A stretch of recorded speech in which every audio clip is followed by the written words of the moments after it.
Muy buenos días a todas y todos. Hoy, 26 de agosto del 2020, el Tribunal Estatal Electoral de Guanajuato y el Instituto Electoral del Estado de Guanajuato les dan la más cordial bienvenida a esta sesión, con el tema Derechos Político-Electorales de Pueblos, Comunidades e Individuos Indígenas, impartida por la maestra Cintia Patricia Campos Lajovich, de quien me permitiré hacer una muy breve semblanza curricular. Ella es licenciada en Derecho por la Universidad de Guanajuato, con especialidad en Notaría Pública por la misma universidad y maestra en Política y Gestión Pública por la Universidad Iberoamericana de León. Cuenta con gran multiplicidad de diplomados, seminarios y foros en la materia electoral y en derechos humanos, y actualmente se desempeña como secretaria coordinadora de la segunda ponencia. Respecto a esta sesión, les queríamos comentar que en esta ocasión no habrá espacio para preguntas y respuestas por la agenda jurisdiccional de la maestra, pero nos podrán enviar sus dudas al correo que aparece en este momento en el chat de esta sesión y con mucho gusto les haremos llegar las respuestas. Tiene el uso de la voz, maestra. Hola, buenos días a quienes nos acompañan en esta sesión.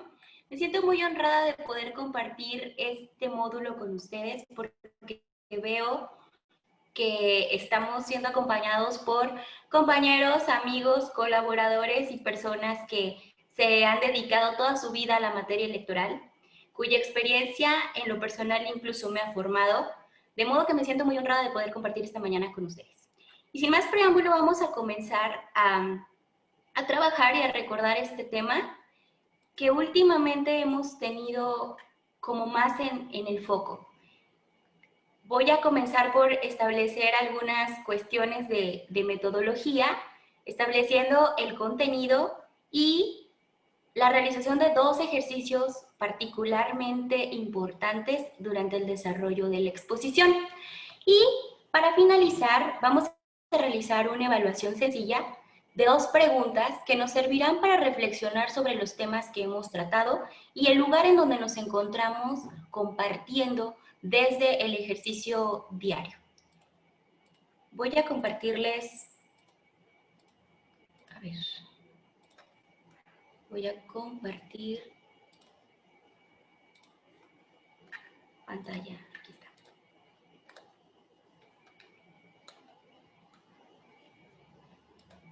Los contenidos de la exposición de hoy, como ya les comentaba, serán los derechos político-electorales de los pueblos, comunidades e individuos indígenas. Retomaremos los temas del derecho a la diferencia, los derechos de las mujeres indígenas dentro del respeto a la diferencia, el derecho a la no discriminación, a la libre determinación y autonomía, a la autoadscripción, derecho a la consulta y consentimiento libre, previo e informado, derecho indígena al pluralismo jurídico e interlegalidad, derecho a la participación política y candidaturas indígenas. Después haremos un breve análisis sobre la sentencia del juicio para la protección de los derechos político-electorales del ciudadano 84-2018. Retomaremos las reformas de la Ley de Institución y Procedimientos Electorales para el Estado de Guanajuato de este año y haremos un repaso breve sobre los desafíos para el proceso electoral 2020-2021. Para empezar, vamos a contextualizarnos dónde estamos parados. México es uno de los países con mayor riqueza cultural, sustentado originalmente en sus pueblos indígenas. La quinta parte de nuestra población se autorreconoce como integrante de uno de los 62 pueblos indígenas. Ahora, con el nuevo censo de población y vivienda, se refirió que existen 68 pueblos indígenas y más de 72 lenguas originarias. Esto representa el 21% de la población de nuestro país, en donde 13 de cada 100 mexicanos solo puede expresarse en su lengua materna. Los estados con mayor concentración indígena son Guerrero, Oaxaca, Chiapas y Campeche, lo que no excluye a los demás estados de la República Mexicana de tener presencia de grupos y pobladores originarios. Garantizar los derechos de las y los ciudadanos indígenas es uno de los grandes deberes y retos del Estado. Por ello, tanto en nuestra Constitución Política de los Estados Unidos Mexicanos como en diversos instrumentos internacionales firmados y ratificados por México, se reconocen sus derechos y se establecen obligaciones especiales para el Estado con el fin de generar mejores condiciones que les permitan disfrutar de ellos. Con este referente, comenzaremos a tratar los derechos político-electorales de los pueblos y comunidades indígenas. ¿Cuáles son? ¿De qué se tratan? ¿Por qué son importantes? ¿Y por qué en el ejercicio de nuestra función jurisdiccional y administrativa electoral resultan trascendentes? Para quienes puedan hacerlo, les voy a pedir que abran sus pantallas y podamos compartir en video. Haremos un primer ejercicio del que les comentaba. Quienes lo puedan hacer y no sientan el temor de ser vistos, por favor, compartan. No sean tímidos. Podemos estar despeinados, pero nadie va a juzgarnos. Les pido que observen a sus compañeros que han compartido su imagen. ¿Qué es lo que ven? ¿Cómo los perciben? ¿Cómo los reciben desde una simple imagen? ¿Se ven diferentes a ustedes? ¿Se ven similares? ¿Tienen el mismo color de piel? ¿La misma forma del cabello? ¿El mismo tono? ¿Tienen rasgos muy significativos? ¿Tienen lunares? ¿Su tono de piel es distinto al suyo?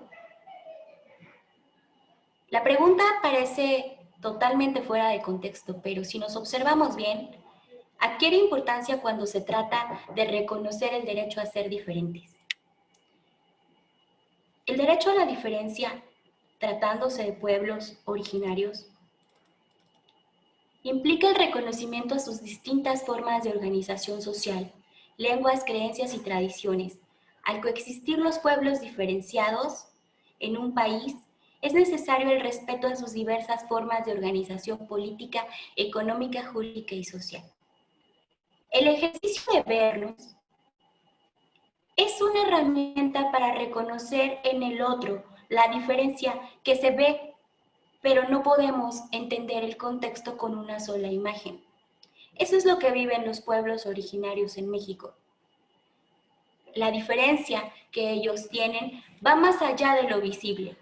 Tienen un conjunto de lenguas, creencias, tradiciones que los hacen únicos y que representan la riqueza cultural en un país. Quiero compartir nuevamente la presentación con ustedes para que dejen de percibirse solamente. A ver.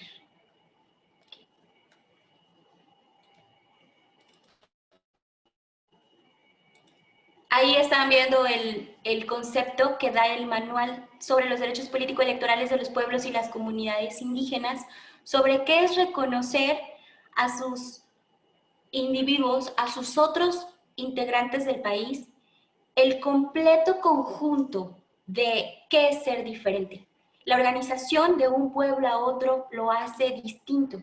Las costumbres de un pueblo originario a otro son diferentes. Y eso es lo que conforma la riqueza cultural en este país. Así podemos tener que entre los mayas, los otomíes, mixtecos, nahuas, tarahumaras, mazahuas y demás pueblos originarios en el país, las tradiciones, los sistemas normativos indígenas, las creencias, la cosmovisión son diferentes. Todo eso equivale a un derecho político electoral que nos toca reconocer, proteger y preservar.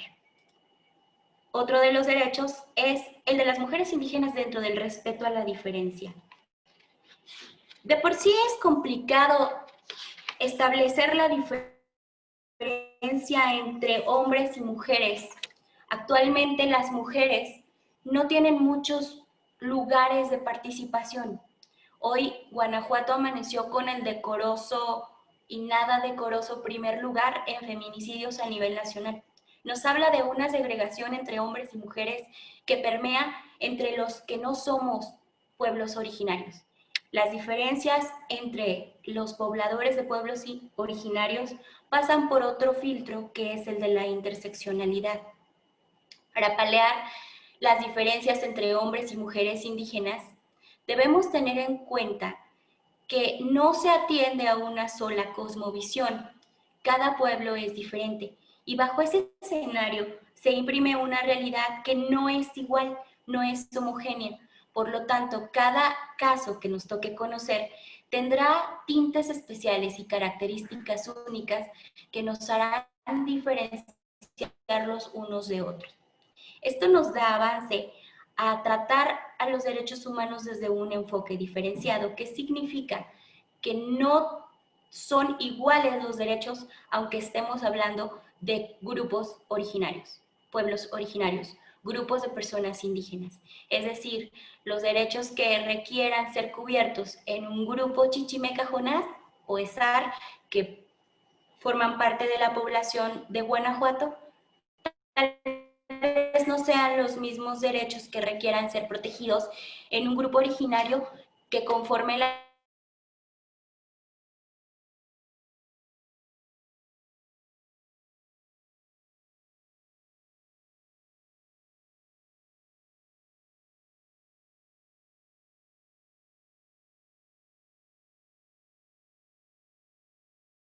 del grupo pueden ser diferentes.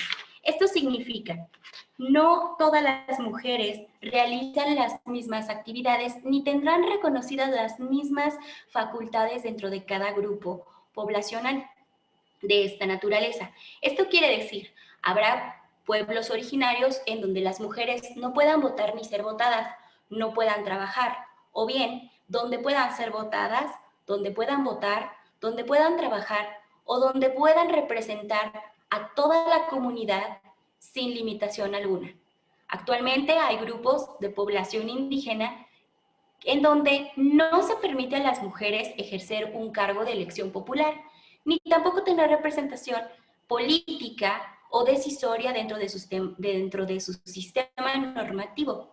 Cada grupo tendrá asignado a las mujeres un rol diferenciado de acuerdo a su cosmovisión, creencias y costumbres. Otros de los derechos político-electorales que también son trascendentes, no solamente en la materia electoral, es el derecho a la no discriminación, que desde luego es un principio básico que fundamenta el ejercicio de los demás derechos concedidos a los pueblos originarios, exigiendo un trato igualitario que guarda una estrecha relación con lo preceptuado en el artículo 1 de la Constitución Federal, que prohíbe toda discriminación motivada por el origen étnico o nacional, condición social o cualquier otra que atente contra la dignidad, ya sea de las personas o de los pueblos originarios que los conforman. ¿Por qué es importante? Porque si bien los pueblos originarios tienen derecho a que la dignidad y diversidad de su cultura, las tradiciones, historias y aspiraciones puedan ser debidamente reflejadas tanto en la educación que imparte el Estado como en los medios de información pública, deben ser consultados y en cooperación con ellos se combatirán los prejuicios y la discriminación. Se promoverá la tolerancia, la comprensión y las buenas relaciones entre los pueblos originarios y los demás sectores de la sociedad. Esto resulta trascendente si tenemos en cuenta que el grupo vulnerado históricamente han sido los pueblos indígenas. Y no solamente en tema electoral, sino socialmente. Las políticas públicas a veces no alcanzan o no están diseñadas de manera que sean incluyentes o que sean suficientes para cubrir las necesidades de estos grupos. Esto es muy importante si tenemos en cuenta que el derecho a la no discriminación de los pueblos originarios, así como el derecho a la libre determinación y autonomía, debe empatar con el derecho a la no discriminación dentro de las comunidades también hacia las mujeres, retomando el tema de interseccionalidad, porque sobre las mujeres, que además son indígenas, pasan un doble tamiz de discriminación, que es ser indígena, ser mujer, y si le sumamos otros elementos como ser pobre, nos encontramos en un panorama totalmente diferente y en desventaja. Nos corresponde a todos, no solamente a las autoridades en el ejercicio de sus funciones ni de sus facultades, procurar que entre semejantes las diferencias no sean obstáculos para integrarlos. El derecho a la libre determinación y la autonomía de los pueblos originarios e indígenas. Significa que ellos pueden vivir bajo sus formas de organización social, económica, política y cultural. Pueden nombrar a sus autoridades según sus propias normas y procedimientos electorales, aplicar sus sistemas normativos para la resolución de conflictos y el nombramiento de sus autoridades, establecer prioridades en los programas de desarrollo de sus comunidades y, en su caso, tomar la responsabilidad de estos, preservar y enriquecer su cultura e identidad, elegir representantes ante los ayuntamientos de los municipios con población originaria y hacer consultados antes de que se promulgue cualquier ley o se tome cualquier medida que les pueda afectar. Al respecto, es importante decir que el derecho a la libre determinación de los pueblos indígenas implica una autonomía que no es absoluta. Es decir, aquellas determinaciones que vayan en contra de los derechos humanos no podrán ser admitidas como una norma de derecho que pueda ser oponible por sistema normativo indígena. Es decir, si observamos que en una costumbre de un pueblo originario se defiende la trata de personas, la violencia reiterada sobre las mujeres, el matrimonio infantil y cuestiones que puedan incidir en un delito o relacionen la degradación de la dignidad humana, no podrá ser admisible como un tema de libre determinación y autonomía. Y en tema electoral, la libre determinación y la autonomía del pueblo no debe estar por encima de la universalidad. En el caso del derecho a votar y ser votado, la libre determinación y la autonomía para elegir a sus representantes no podrá estar por encima de la universalidad, es decir, que todos participen o tengan la posibilidad de participar y en la medida de que el pueblo así lo establezca, deberá conformarse en paridad de género. Esto conforme a los nuevos criterios jurisdiccionales de la Sala Superior del Tribunal Electoral del Poder Judicial de la Federación, en los que se establece que el principio de universalidad desde luego tendrá que incluir a todos los habitantes del grupo poblacional, así como establecer los mecanismos de acceso a la participación política de las mujeres, en igualdad con los hombres. El derecho a la libre determinación y autonomía de los pueblos originarios posibilita que ellos puedan definir sus prioridades en busca de las mejores condiciones de vida para las personas que los integran, así como la protección de su territorio, medio ambiente, recursos naturales, sitios sagrados, todo esto bajo su propia cosmovisión.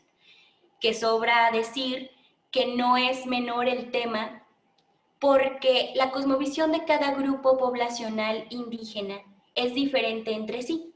Para ellos pudiera representar algo muy importante el hecho de que cuando una persona externa al grupo ingrese a su territorio, pida permiso para ingresar o para tocar sus plantas, sus piedras o conocer sus tradiciones. Para ellos adquiere una importancia máxima el hecho de que sean respetadas sus propias normas con todo lo que eso incluye, que es lo no tangible como sus creencias y su cosmovisión, valores y normas. Por tanto, podríamos decir que este derecho refleja en gran medida los deseos de los pueblos originarios de México, trascendidos a las costumbres que medianamente conocemos. La Organización de las Naciones Unidas ha señalado que los pueblos originarios tienen derecho a la libre determinación y en virtud de esta pueden establecer libremente su condición política y perseguir libremente su desarrollo económico, social y cultural. Por tanto, tienen el derecho al autogobierno en las cuestiones relacionadas con sus asuntos internos y locales, así como a disponer de medios para financiar sus funciones autónomas. Esto de acuerdo a la Declaración de las Naciones Unidas sobre los Derechos de los Pueblos Indígenas en su artículo 3 y 4. Adquiere especial importancia que tengan derecho a autogobernarse porque actualmente la legislación electoral en el estado de Guanajuato concede a los pueblos originarios la posibilidad de elegir sus representantes ante los ayuntamientos y que así les sean reconocidos.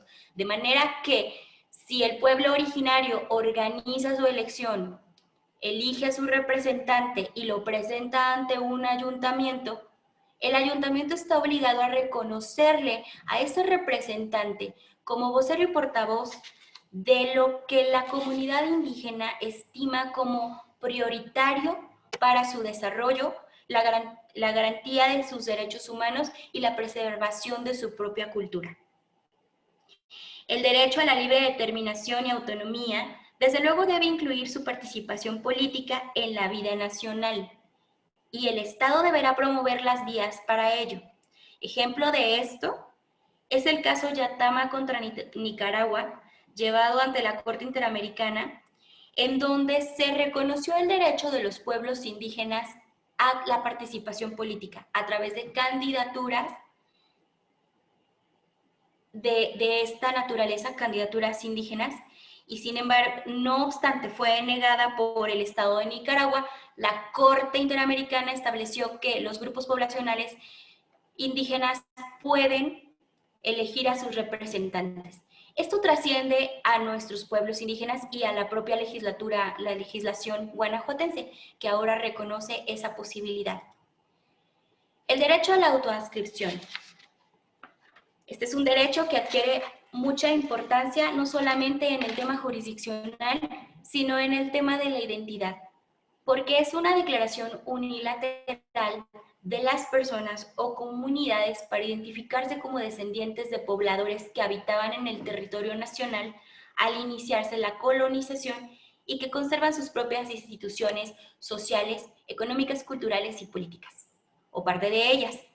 Este reconocimiento no depende de una autoridad, de prueba alguna, y bastará con la sola manifestación al respecto para ser considerado como persona integrante de un pueblo originario. Es decir, no es necesario incluso que tenga el fenotipo de un pueblo indígena para que una persona se adscriba como tal. Bastará que la persona indique que se refleja, se representa, se considera parte de una comunidad indígena o de un grupo poblacional para que así le deba ser reconocido. Esto es importante teniendo en cuenta que los criterios de la Sala Superior en los juicios para la protección de los derechos político-electorales que inciden en derechos indígenas nos marcan que bastará con la sola manifestación de una persona en relación a formar parte a un grupo poblacional de estas características para que no sea necesario que lo pruebe de otra forma. Desde luego, deberá señalar y haber tenido o desplegado actitudes, características, conductas que así lo identifiquen. Ustedes recordarán el caso de Oaxaca, del estado de Oaxaca con el tema de los mushes, que para integrar una planilla, unos hombres se autoadscribieron a este grupo y en la secuela del juicio se demostró que si bien ellos decían formar parte de este grupo de población,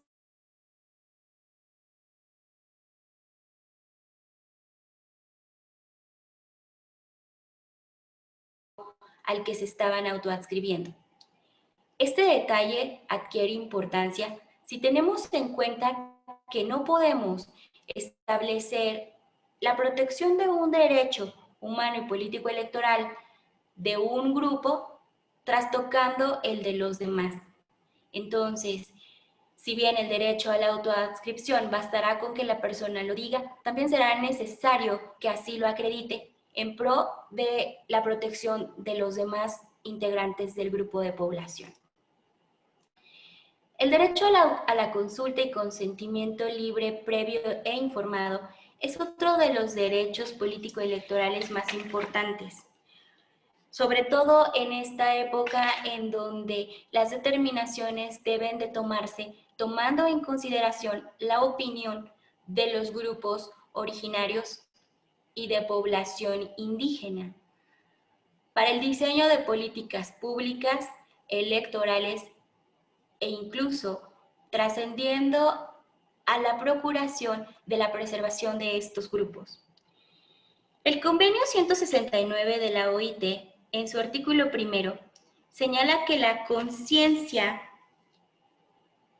de la identidad indígena deberá considerarse un criterio fundamental para determinar que los grupos a los que se aplican las disposiciones del convenio son la base sobre ese reconocimiento que se tiene cuando un grupo va a ser afectado por la asunción de una determinación política o política entendida como de derecho electoral, tendrá que ser consultado mediante los procedimientos apropiados y en particular a través de instituciones representativas para recopilar su consentimiento.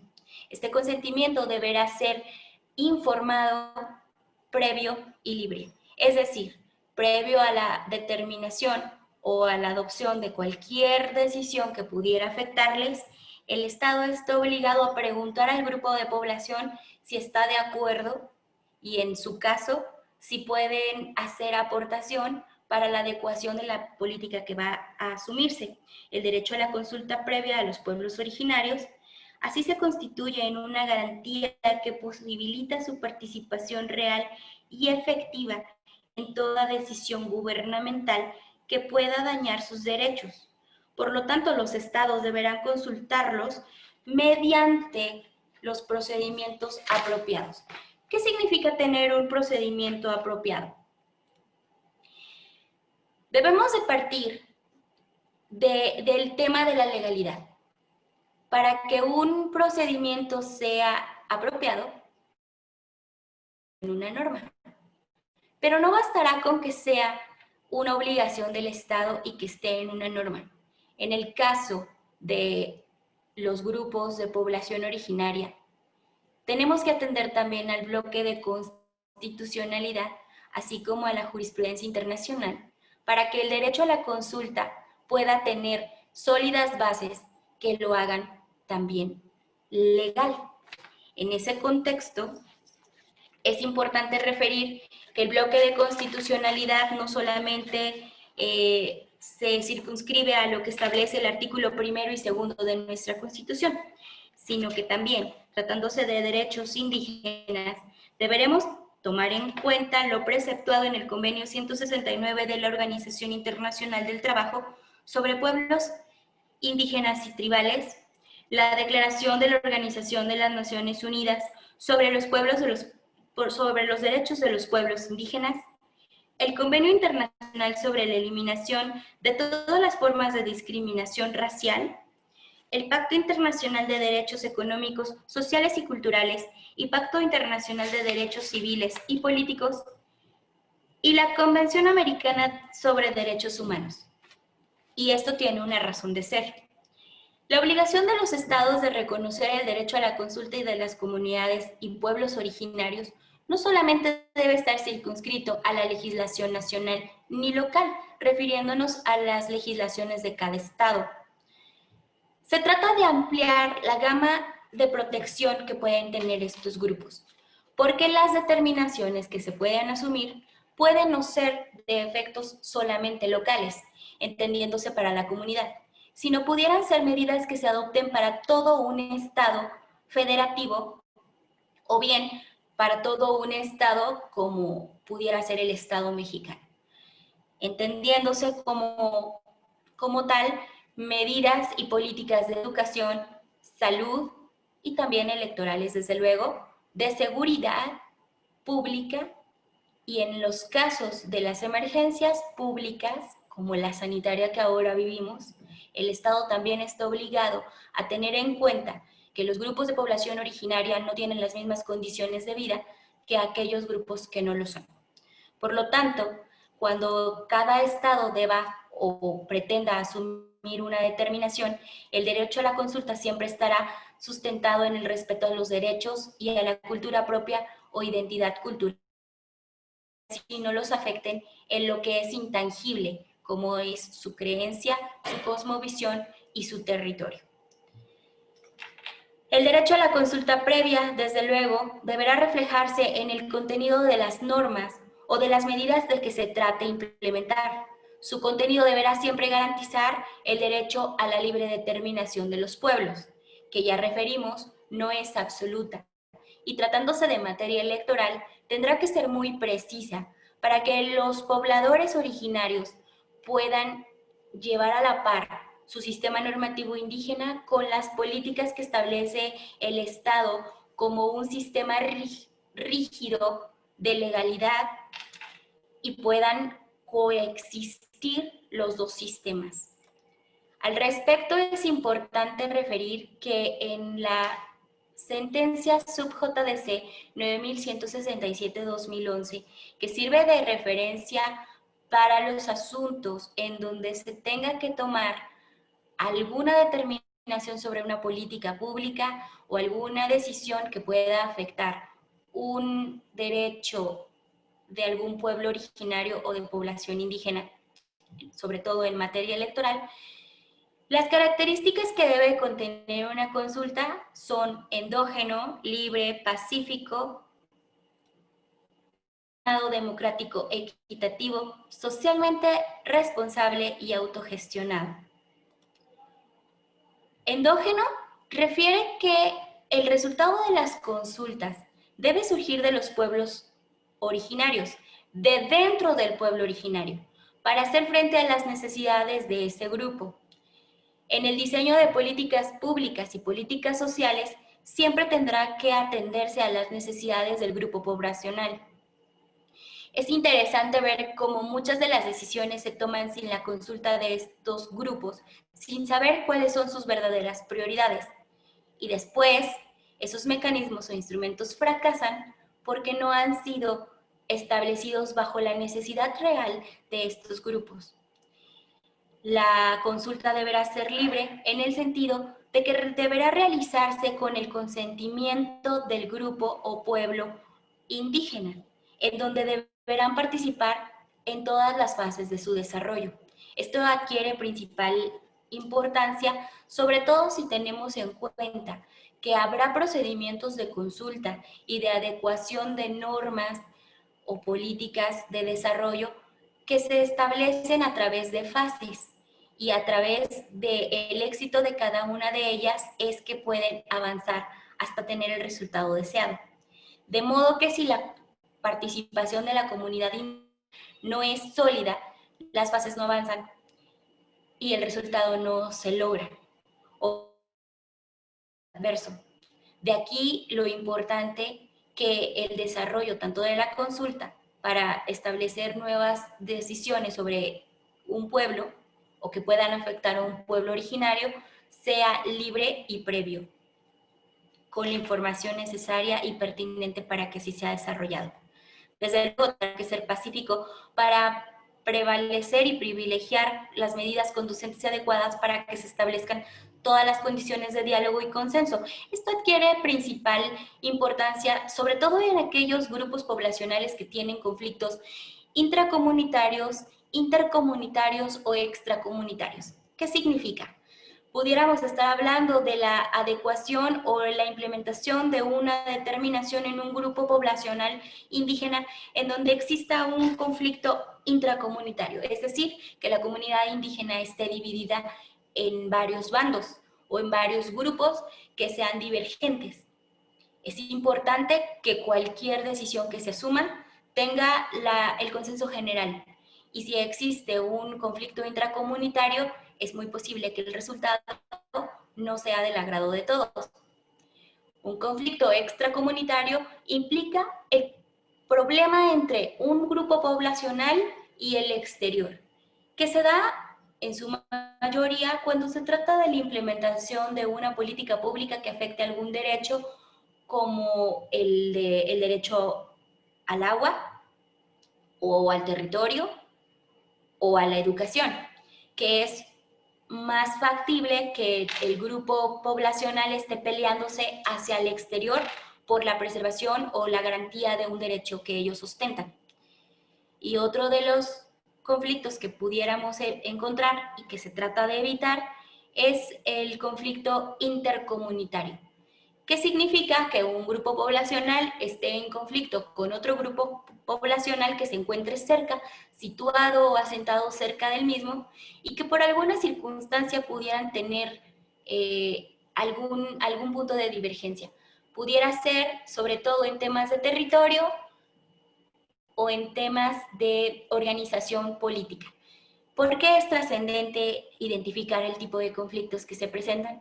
Porque pudiéramos estar frente a la implementación de una política de tipo electoral que trastoque el territorio de una población, que a su vez encuentre problema con otro grupo poblacional en cuestión limítrofe, y para establecer hasta dónde podemos ejercitar el derecho del grupo poblacional X sin afectar al grupo poblacional Y, debemos establecer el límite para poder generar la certeza de que todos pueden participar en la toma de una decisión sin que se nos vaya a ir más allá de ese grupo de población. Ejemplo limítrofe en el estado de Guanajuato. Pudiera darse sobre los territorios de Uriangato y Moroleón. Si estuviéramos hablando de que Uriangato fuera un grupo poblacional originario A y Moroleón fuera un grupo poblacional originario B, pudiéramos encontrar un conflicto intracomunitario, territorial, muy palpable y que nos sirve de ejemplo para establecer hasta dónde pudiera trascender un tipo de divergencia como esta. De ahí que cualquier situación que requiera una consulta para la adopción de una medida política o determinación que afecte a un pueblo debe desarrollarse bajo un tema pacífico que permee en toda la comunidad de que se trate. La información deberá ser otorgada al grupo y pueblo indígena con todos los datos y la información respecto a la realización y contenido y resultados esperados de la consulta, a efecto de que puedan aportar y adoptar la mejor decisión para ese pueblo. Esto resulta importante si tenemos en cuenta que la información formará un pilar trascendental para que el grupo pueda decidir. Con la mitad de la información se puede generar el error grande para que la población indígena no pueda asumir una decisión o tenga miedo al resultado esperado o piense, crea y se convenza de que lo que se trata de decidir no sea lo conveniente para ellos. Debemos siempre partir de la base de que sus creencias, su religión, su cosmovisión es diferente entre sí, con nosotros y con las políticas estatales. De manera que al informarlos previamente y en una forma plena, en una circunstancia y contexto adecuado para ellos, podemos tener el mejor resultado e incluso ellos pueden adherirse y aportar puntos positivos para que así sea desarrollado. El hecho de informarles a los grupos poblacionales no quiere decir solamente decirles de qué se va a tratar la medida o la decisión a asumir. Significa que tendrá que hacerse a través de mecanismos e instrumentos idóneos para que así pueda ser entendida.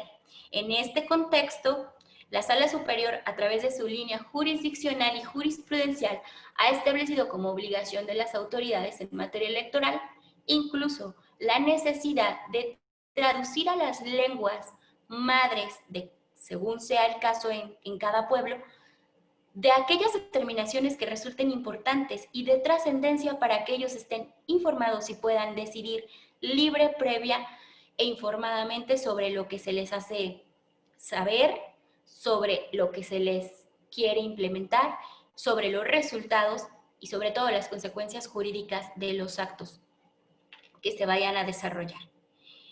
Este ejercicio implicará desde luego una constante retroalimentación, porque a medida que se les informe, el pueblo originario o comunidad indígena podrá tener una respuesta positiva o negativa, de interrogante o de aprobación para la medida que se pretenda adoptar.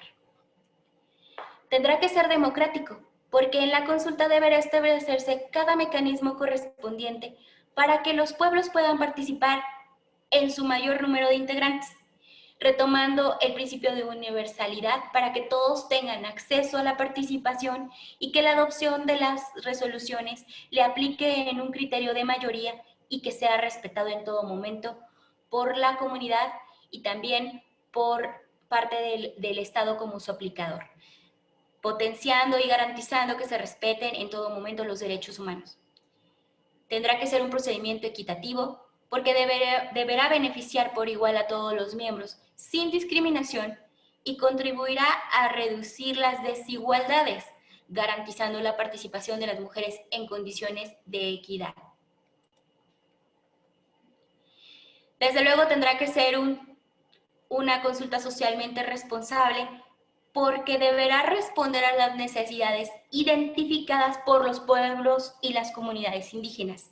De ahí que sea importante que los pueblos estén previamente informados para que ellos puedan participar y establecer el rango de necesidades que para ellos son prioritarias.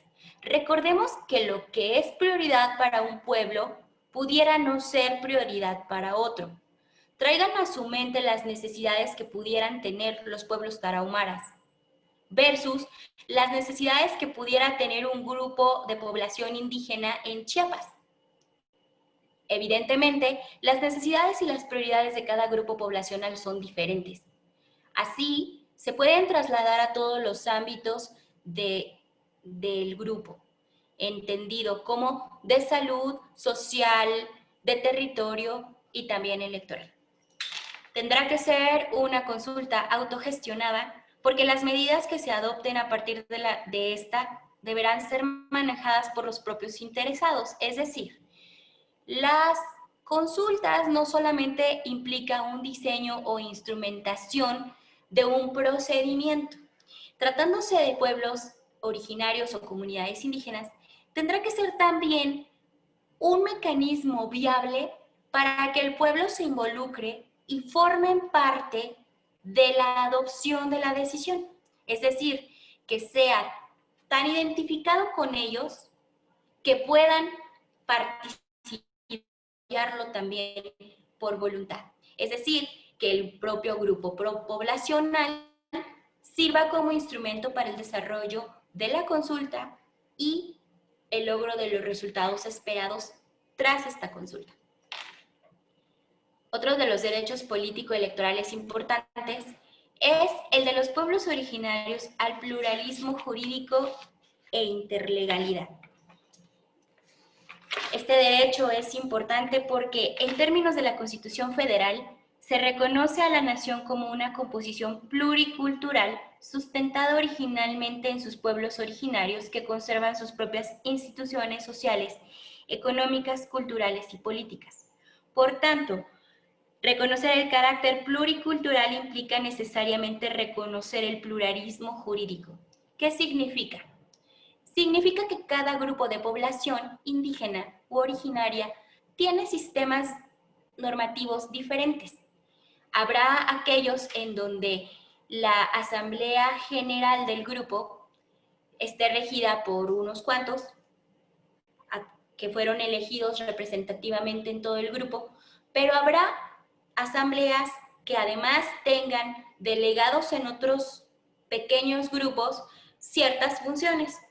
Ejemplo, el tequio, que significa el trabajo, o tequio, el tema de resolución de conflictos limítrofes, el tema de resolución de conflictos familiares, y en algunas comunidades incluso habrá grupos o subgrupos que se encarguen de la atención de mujeres que no están respaldadas por un hombre. Entiéndase que son familias en donde solamente sobreviven mujeres, o bien que los hombres han sido migrantes.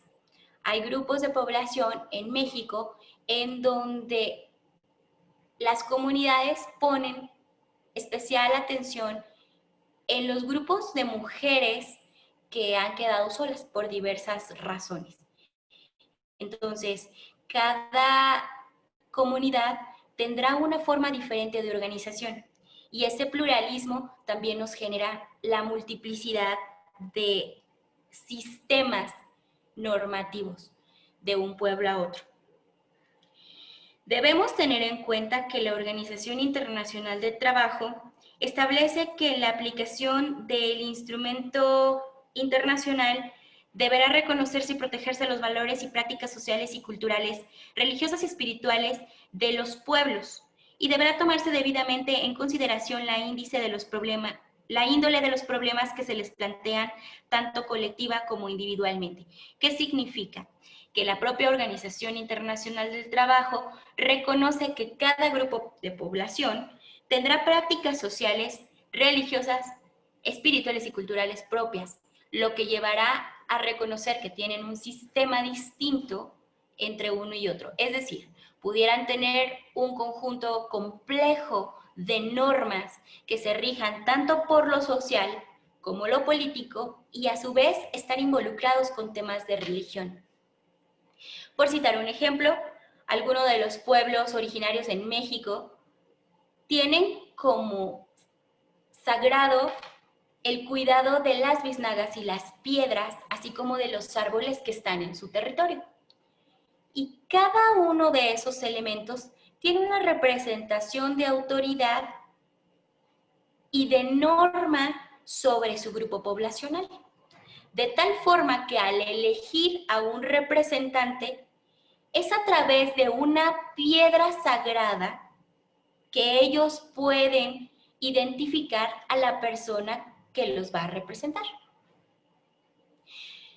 En otros grupos de población tenemos el ejemplo de que su pluralismo de normas les permite elegir a mano alzada a sus representantes. En tanto, en otros grupos de población tendrá que hacerse solamente por clan y teniendo en cuenta que tendrá que ser el derecho al voto exclusivamente ejercido por un clan que necesariamente esté representado por una persona que revista ciertas características para decidir. Esto puede ser que sea el más anciano de esa familia, que tengan una conducta intachable dentro de la comunidad o que hayan ejercido ciertos cargos de dirección, de coordinación o de gobierno dentro de la misma. A esto nos referimos con reconocer el pluralismo jurídico, teniendo en cuenta que la composición pluricultural de nuestro país nos permite establecer que las diferencias se tornan importantes al momento de decidir o tomar participación, ya sea social o política. Eso nos lleva al reconocimiento del derecho a la participación política, candidaturas indígenas de quienes forman parte de estos pueblos originarios. Este es un derecho complejo porque debe atender a dos vertientes: el respeto al sistema normativo indígena y la adecuación de la legislación electoral para cada caso o circunscripción de que se trate. Desde luego implicará la participación en la vida política nacional de los pueblos y la posibilidad real en la obtención de los cargos dentro del Ejecutivo, las legislaturas y los estados.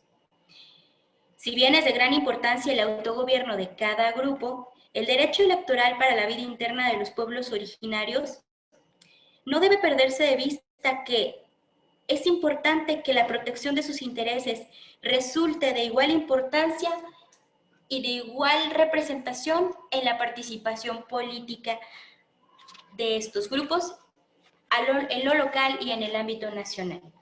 Este derecho se encuentra íntimamente relacionado, desde luego, con la ubicación geográfica de los pueblos originarios, en nuestro mapa electoral y en nuestro mapa de territorio del Estado mexicano, lo que adquiere importancia muy trascendental porque los derechos que pueda tener un grupo poblacional en Guanajuato pudieran ser diferentes a las medidas que se adopten como derechos en un grupo poblacional indígena de Michoacán.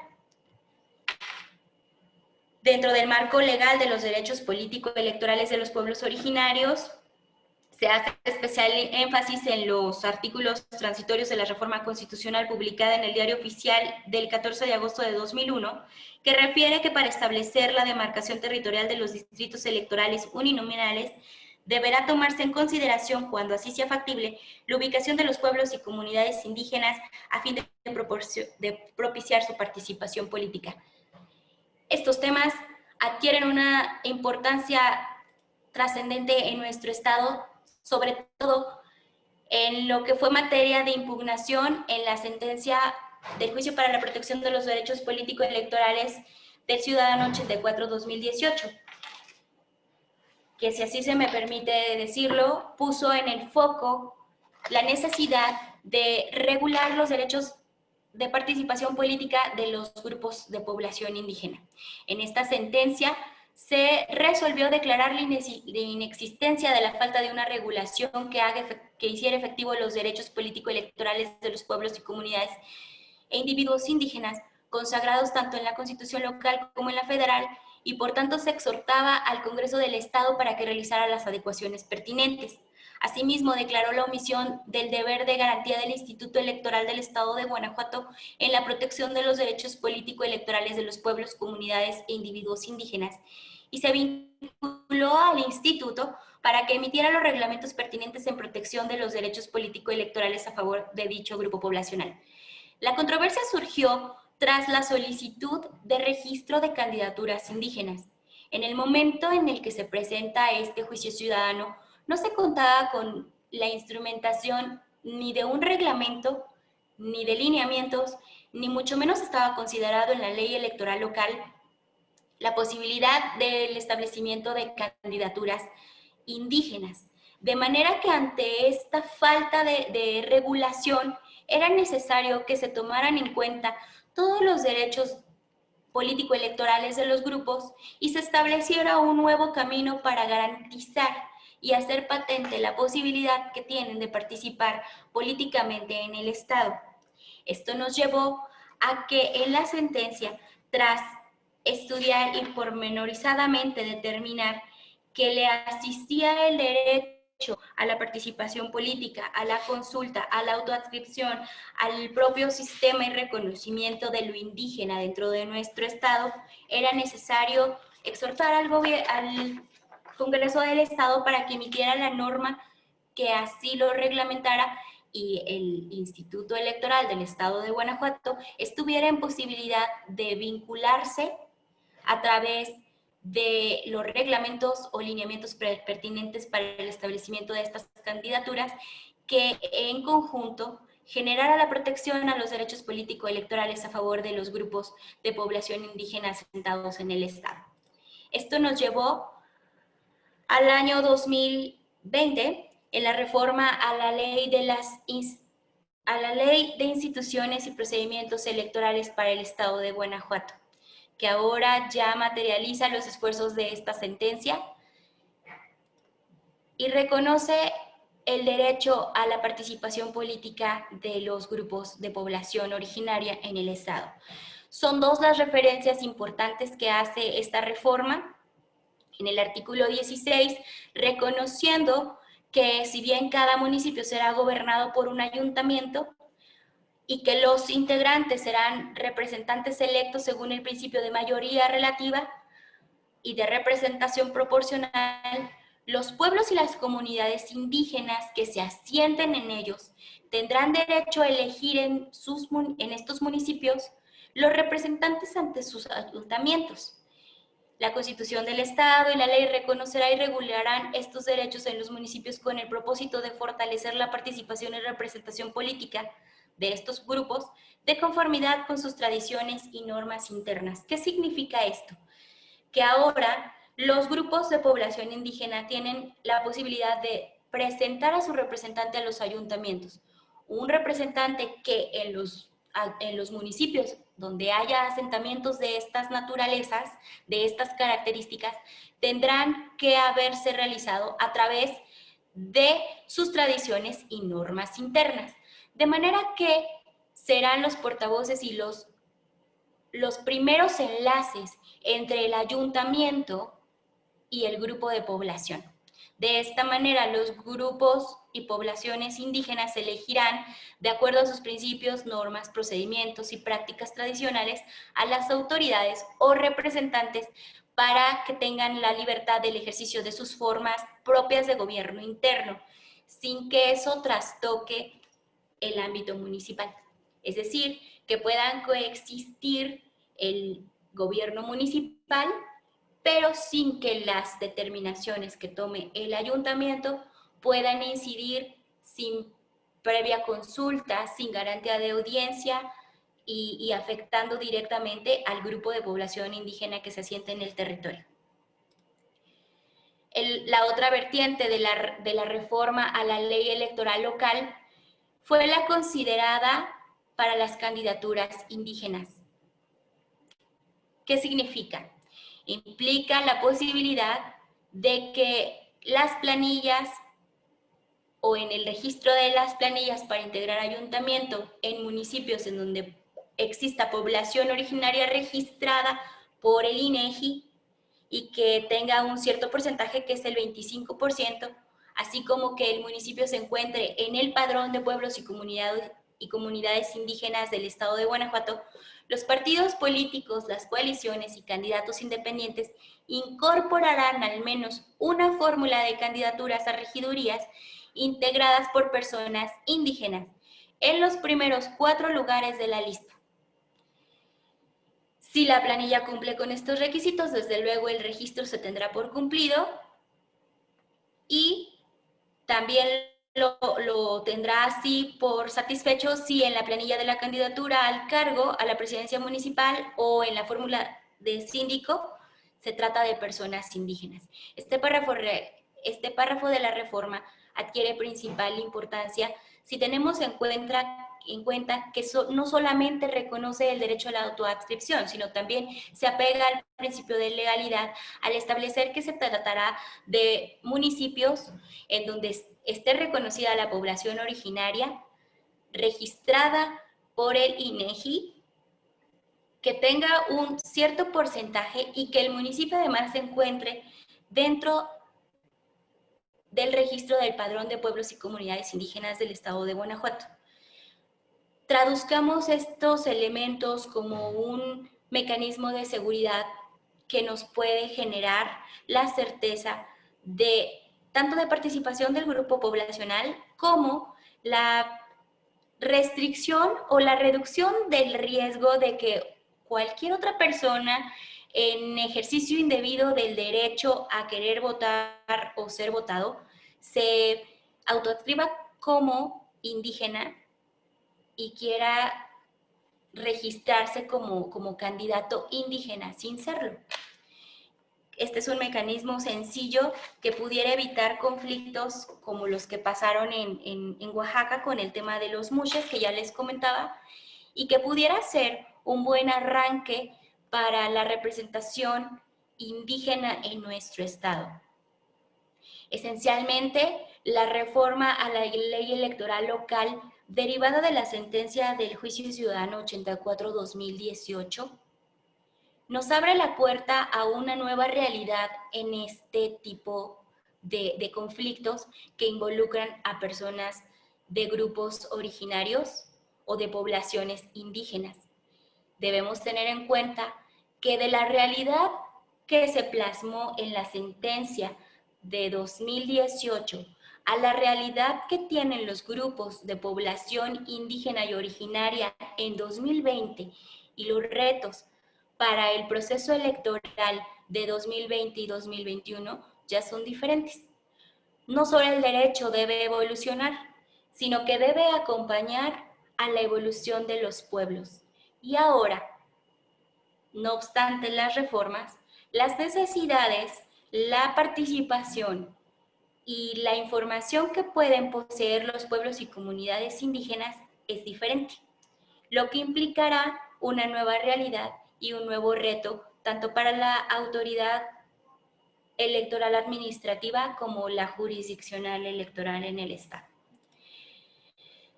Nos lleva a plantearnos cuáles serán los desafíos para el proceso electoral 2020-2021. Les voy a pedir que observen detalladamente la siguiente imagen. ¿Qué es lo que ustedes ven? Obsérvenlo detenidamente para que podamos establecer un panorama no solamente ceñido a lo que la propia imagen nos dice. Estoy segura que habrá quienes solamente vieron el camino largo. Habrá quienes identificaron que al fondo de la imagen hay 3 caminos diferentes que se bifurcan.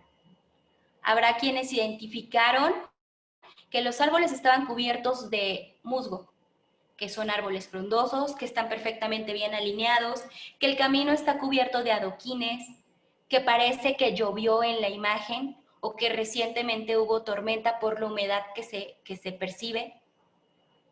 Habrá quienes habrán observado que hay un animal al fondo de la imagen y habrá quienes no habrán observado ninguna de las opciones que acabo de referir.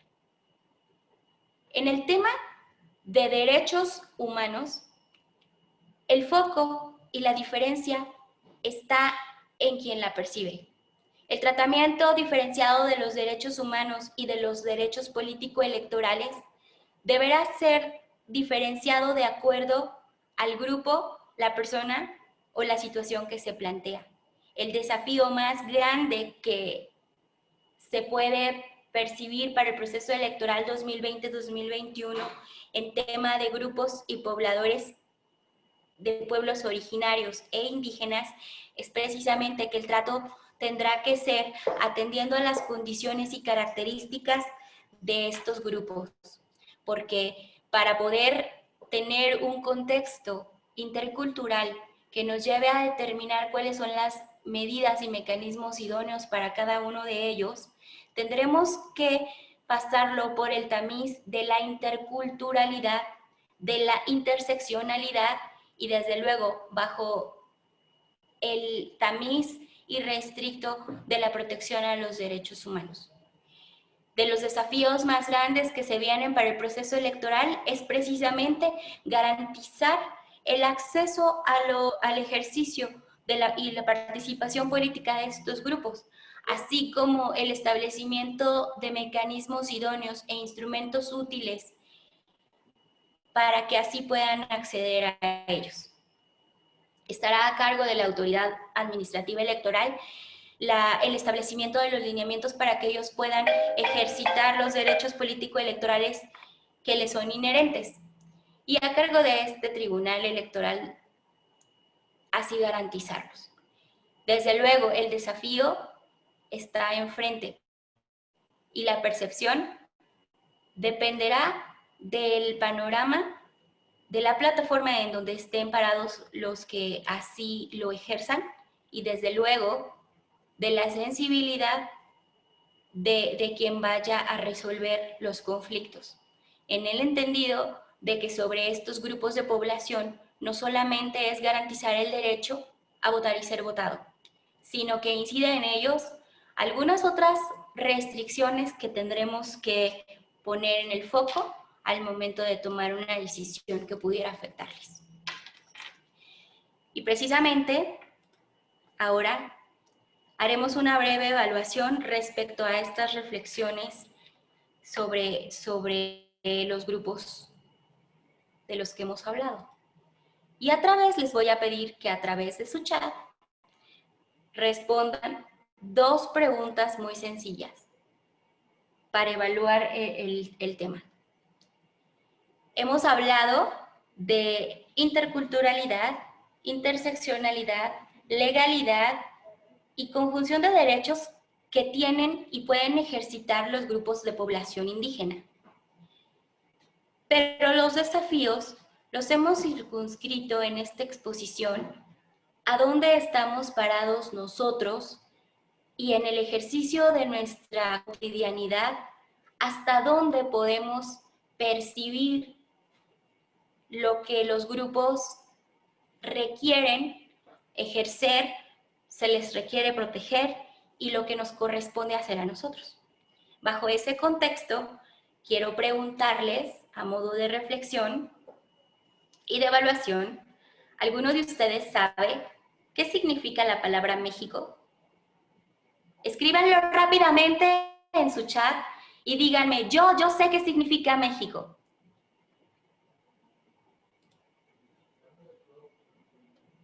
¿Nadie? Anímense, sin pena. Y no lo googleen. No lo googleen y anímense y escriban qué significa México. ¿Nadie? ¿Sin timidez? ¿Sin timidez alguna? Dice Kenia Sosa, ombligo de la luna, el ombligo del mundo, el ombligo del mundo, el lugar por donde posa el águila. México significa lugar en el ombligo de la luna. Viene de la lengua náhuatl y significa, como bien apunta Lucero Iraíz, ombligo de la luna en náhuatl. ¿Por qué les hago esta pregunta de qué significa México? Porque nos enfocamos tanto en hablar del artículo primero, el bloque de constitucionalidad, lo que dijo la Corte Interamericana de Derechos Humanos, y para poder establecer un contexto cercano y apropiado para el ejercicio de la función electoral, debemos saber dónde estamos parados. Estamos parados en México, y creo que todos somos orgullosamente mexicanos y debiéramos saber qué significa México sin googlearlo. Y la segunda pregunta es, durante toda la presentación, había un patrón visual que se repetía en cada una de las diapositivas. ¿Ustedes pueden identificar a qué grupo poblacional o de comunidad indígena correspondía? 5, 4, 3, 2, 1. ¿Nadie? Dice Isela Cano que a los huiráricas. No, Isela, no es huirárica. Está más fácil todavía. Era un patrón de bordados otomíes, reconocidos internacionalmente, incluso en la Fashion Week de Nueva York, a través de bordados en color vino. ¿Por qué resulta importante?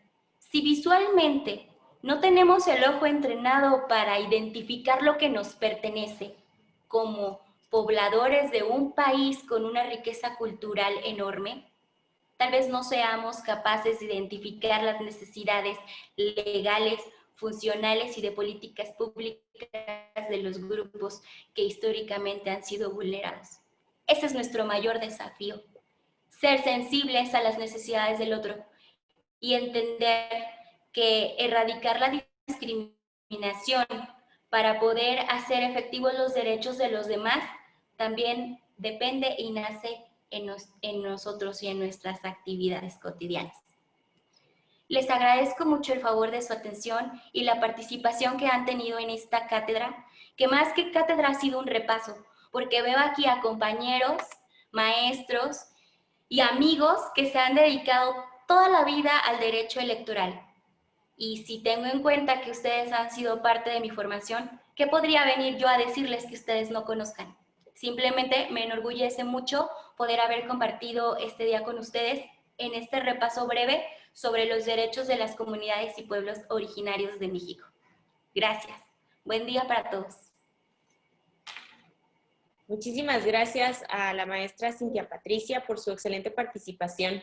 Me permitiré leer un reconocimiento que se le hará llegar próximamente.